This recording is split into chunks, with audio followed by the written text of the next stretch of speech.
Hello bachcho, let's see this question. The question says that during sewage treatment, bacterial flocks are allowed to sediment in a settling tank. This sediment is called as option 1 activated sludge, option 2 primary sludge, option 3 anaerobic sludge and option 4 primary effluent. तो इस question में हमसे ये बोला है कि जब हम सीवेज ट्रीटमेंट करवाते हैं तो जो बैक्टीरियल फ्लॉक्स फॉर्म होते हैं उनको हम लाइक सेडिमेंटेशन टैंक में जब हम सेडिमेंट करवाने के लिए रखते हैं तो उस सेडिमेंट को हम क्या बोलते हैं जो वहाँ से निकल के आता है। तो इस क्वेश्चन में जो की कंसेप्ट है that is regarding the sewage treatment. Sewage treatment तो ये सीवेज क्या होता है, basically it is the household के अंदर से जो भी वेस्ट निकल के आता है as an effluent, for example kitchen waste हो गया, human excreta, all the organic waste जो हम कह सकते हैं एज एन एफ्लुएंट जो निकल के आता है that is known as the sewage. And इसको before like letting it out for the water bodies, before that we have to treat it and that is known as sewage treatment. तो sewage treatment के कुछ various steps रहते हैं, तो उसी में जो सेकेंडरी स्टेप रहता है उसके अंदर आता है ये बैक्टीरियल फ्लॉक। तो बेसिकली क्या होता है सेकेंडरी ट्रीटमेंट के अंदर कि जो प्राइमरी ट्रीटमेंट से जो प्राइमरी एफ्लुएंट आता है उसको हम डालते हैं इन द एरेशन टैंक्स, ठीक है, जिसको हम विगरसली शेक करवाते हैं in the presence of air.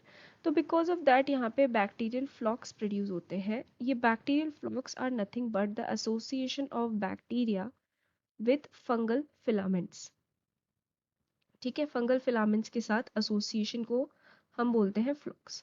And इसका फर्दर ये जो फ्लॉक्स रहते हैं बैक्टीरियल एसोसिएशन जो ये रहता है ये फर्दर क्या करता है ऑर्गेनिक मटेरियल ऑर्गेनिक वेस्ट को ये कंज्यूम करता है, डिग्रेड करता है, ठीक है। एज अ रिजल्ट जो बायोलॉजिकल ऑक्सीजन डिमांड है वो कम हो जाता है of that particular effluent. Further इसको हम कहाँ पे ट्रांसफ़र करते हैं, फर्दर हम ट्रांसफ़र करते हैं टू द सेटलिंग टैंक्स। तो सेटलिंग टैंक्स के अंदर जब हम ट्रांसफ़र करते हैं ना तो वहाँ पे सेडिमेंट होता है जिसके अंदर ये बैक्टीरियल फ्लॉक्स प्रेजेंट रहते हैं। तो इस पर्टिकुलर चीज़ को हम क्या बोलते हैं, इसको हम बोलते हैं एक्टिवेटेड स्लज। इसको हम क्या बोलते हैं, एक्टिवेटेड स्लज।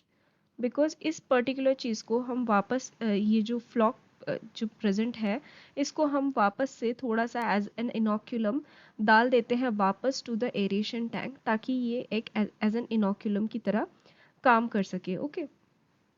एंड फर्दर ये जो रेस्ट ऑफ द स्लज होता है उसको हम दे देते हैं in the anaerobic sludge digester, जहाँ पे एनारोबिकली ये स्लज जो है ये डाइजेस्ट किया जाता है by the anaerobic microorganism and as a result वहाँ से बायोगैस वगैरह प्रोड्यूस होता है।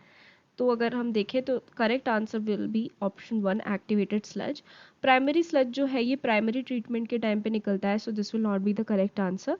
एनारोबिक स्लज जो है अगेन ये यहाँ पे मैंने बोला एनारोबिक स्लज ये कहाँ पे जाता है in the anaerobic sludge digester, so this will also not be the correct answer. Option 4 is primary effluent, ये भी कहाँ से निकलता है प्राइमरी ट्रीटमेंट के बाद निकलता है। बिकॉज प्राइमरी ट्रीटमेंट में हम क्या करवाते हैं सेडिमेंटेशन फिल्ट्रेशन वगैरह करवाते हैं, तो सेडिमेंट होने के बाद जो एफ्लुएंट निकलता है उसको हम प्राइमरी एफ्लुएंट बोलते हैं। सो जो correct answer is option 1। I hope you have understood it well, best of luck.